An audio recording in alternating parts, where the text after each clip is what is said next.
Če smo do zdaj čakali, bomo pa še malo. Kako je duše? Zdaj smo se videli živeli. Ja, to je tisti drugi del. Noči, potem ali pa jutra, ko prideš malo k sebi. Ja.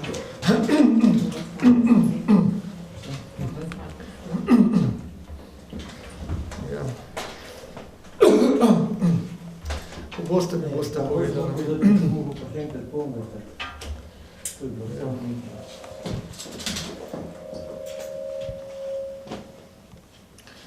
Moram vam pa čestitati za vztrajnost, res kar. Ne popustimo. Ne popustite, ja. Ja, lejte, če bi bili mnogi taki, bi bila gospodarska rast še višja.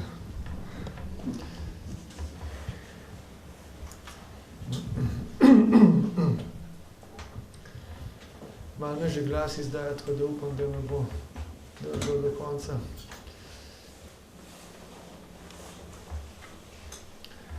Lahko? Smo še malo.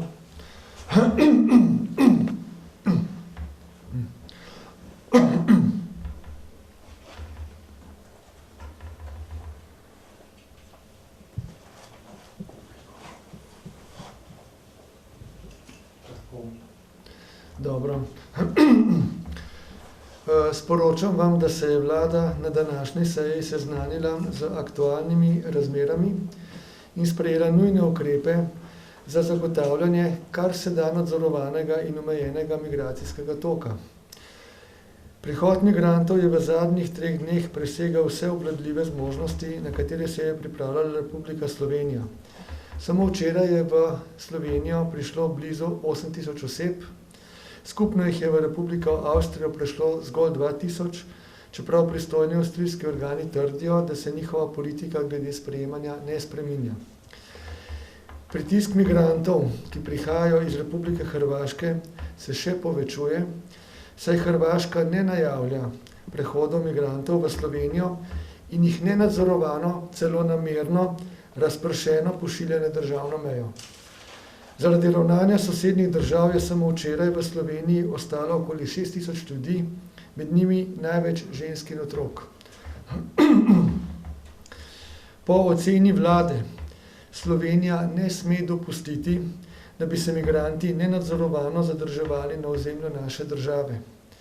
Prav tako jim je treba zagotoviti primerno namestitev. Vlada bo tako pristopila k rešitvam za nujno zagotovitev dodatnih, večjih namestitvenih kapacitet za migrante in za zagotovitev zadostnega števila ležišč. Vlada je tudi sprejela predlog o dopolnitvah zakona o obrambi. Novela zakona, ki bo predvidoma še danes predložena v zakonodajni postopek v Državni zbor, zagotavlja, da se pod natančno določenimi pogoji na podlagi odločitve Državnega zbora Slovenski vojski opredelijo nekatere dodatne naloge. Slovenija je najmanjša država na migracijski poti in s tem primerno tudi z omejenimi zmožnostmi, tako glede učinkovitosti nadzora državne meje, kot tudi glede oskrbe migrantov. Slovenija tudi zato zdaj javno poziva države članice in evropske ustanove, naj se aktivno vključijo v prevzemanje tega nesorazmernega bremena za našo državo. Z vidika Slovenije je zdaj tukaj na preizkušnji evropska solidarnost, kajti iluzorno je pričakovati, da bo 2-milijonska država zaustavila, uredila in rešila tisto, česar mnogo večjim državam članicam Evropske unije ni uspelo. Kljub temu pa bo seveda Slovenija še vedno storila vse, kar je v naši moči, za učinkovito obvladovanje migracijskega toka ter za nemoteno delovanje države in za življenje ljudi. Hvala lepa. Lahko, gospod predsednik, eno vprašanje samo, kaj pomeni ta sprememba zakona o obrambi, če lahko samo to pojasnite, v bistvu, to pomeni, da bo vojska lahko varovala zunanje meje? Torej, glavno vlogo seveda pri nadzoru in varovanju meja ima seveda policija, vendar pa se dejansko s tem predlogom, s to novelo zakona vojski tu dodatno opredeljujejo nekatere pristojnosti, da bo lahko pri tem lažje sodelovala s policijo.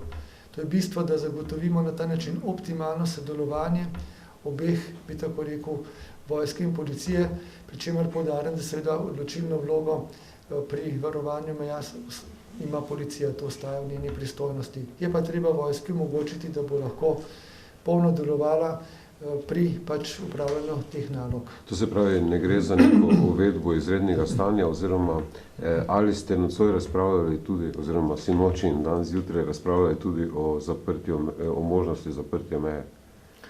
Torej, poudarjam, da nikakor ne gre za uvedbo kakšnega izrednega stanja, gre pa za stopnjevanje ukrepov nadzora na meji v skladu za situacijo, kot je nastala. Naj povem, da to stopnjevanje nadzora se bo še nadaljevalo, če bo to potrebno. Seveda pa računamo, da bo se kooperativnost Avstrije z Avstrijo nekako ohranila, da bomo tukaj še vedno dobro sodelovali. Seveda bi si predvsem želeli kooperativno sodelovanje tudi strani Hrvaške, česar zaenkrat žal nismo deležni in to je zelo slabo, moram reči, to ni neko evropsko obnašanje, ampak žal smo v tej situaciji, ko moramo enostavno sami zdaj ukrepati, uveljavljati nadzor nad mejo in zagotavljati, da ta pretok migrantov poteka nadzirano in to tudi počnemo. Imate kakšne informacije o strani gospe Merklove ali pa predsednika avstrijske vlade, oziroma kakšen je vaš občutek, da pravzaprav nihče ni rekel, niti v Avstriji, niti v Nemčiji, da meje zapirajo, ampak očitno se ožijo te meje, v bistvu, če temu tako rečem? Meje Avstrije in Nemčije se ne zapirajo, je pa dejstvo, da tudi ti dve državi poostrujeta nadzor nad svojimi mejami. Zato seveda je tako zelo pomembno, da se dogovarjamo o tem, kolikšen bo dnevni pretok migrantov oziroma kako bomo sodelovali pri tem, da bodo zadeve pri tem pretoku migrantov potekale v sodelovanju nadzorovano. Tu ravno zato tako pogrešamo, da bi se v to vključila tudi Hrvaška, ki se enostavno upira dogovarjanju oziroma ravna na svojo roko in s tem dejansko povzroča škodo v teh odnosih oziroma v tem procesu.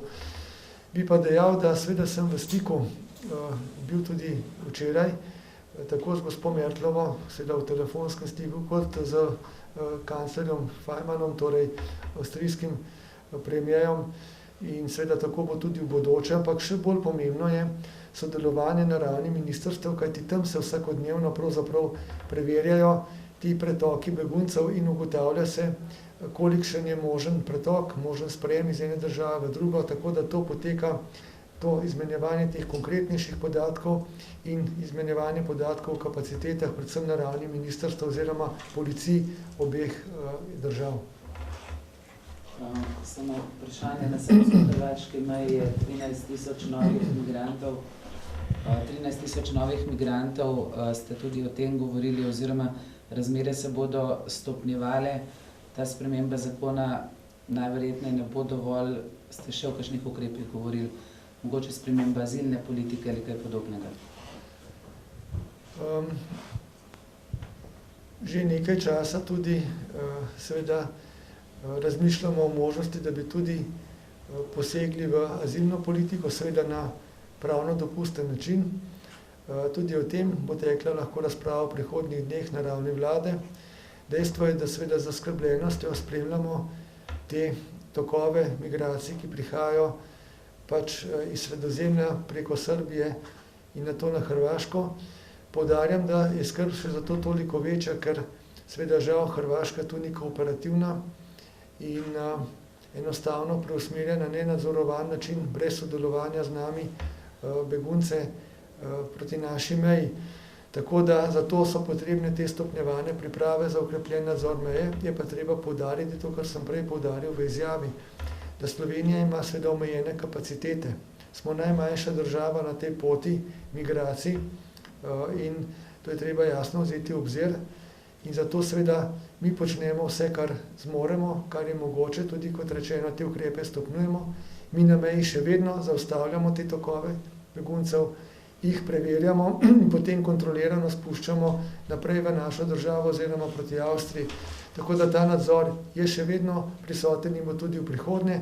Seveda pa, kolikor se povečuje to število migrantov, toliko težje je nadzorovati vse in zagotovo, če je pretok prevelik, ne moremo nadzorovati vsega. Hvala lepa. Hvala lepa vam in če bo še možno, lahko noč.